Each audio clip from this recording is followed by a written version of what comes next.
Grønland har et væld af myter og sagn. Mange af sagnene udspringer fra ideen om, at naturen har en balance. Man skal respektere naturen, ellers vil der opstå ubalance, hvilket vil medføre dårlige tider for mennesket. I sagnene indgår ofte en grønlandsk shaman, en angakok. En angakok var en person med specielle evner. Han kunne ved hjælp af trommedans og ritualer komme i trance og få adgang til den usynlige åndeverden.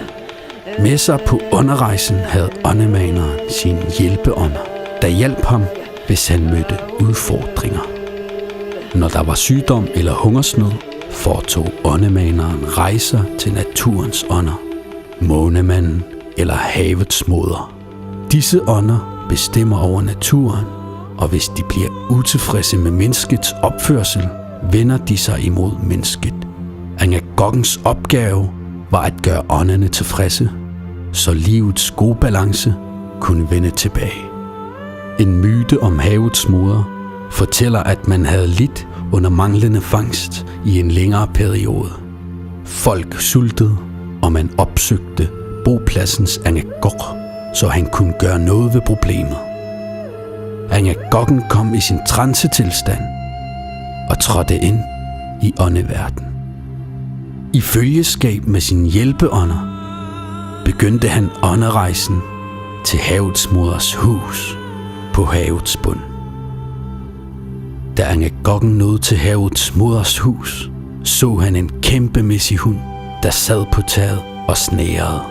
Angakokken vågede sig alligevel mod husgangen og gik ind i havets moders hus.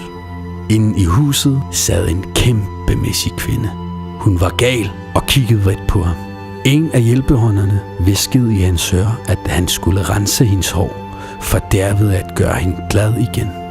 I det han tog fat i havets moders hår, forsøgte hun at ryste ham af.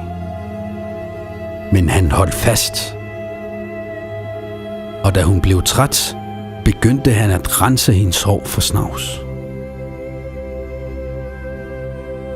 Da han var færdig med at rense hendes hår, var hun glad og lettet.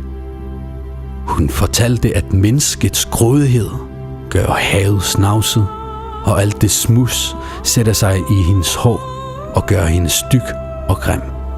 Når det sker, holder hun fangstdyrene tilbage, så mennesket kan lære at tænke sig om. Først når håret renses, sætter hun fangstdyrene fri igen.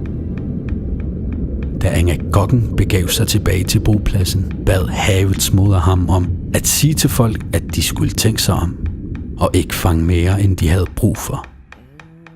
Derpå slap hun alle fangstdyrene fri, så naturen igen blev rigt på dyreliv, og mennesket ikke skulle sulte mere.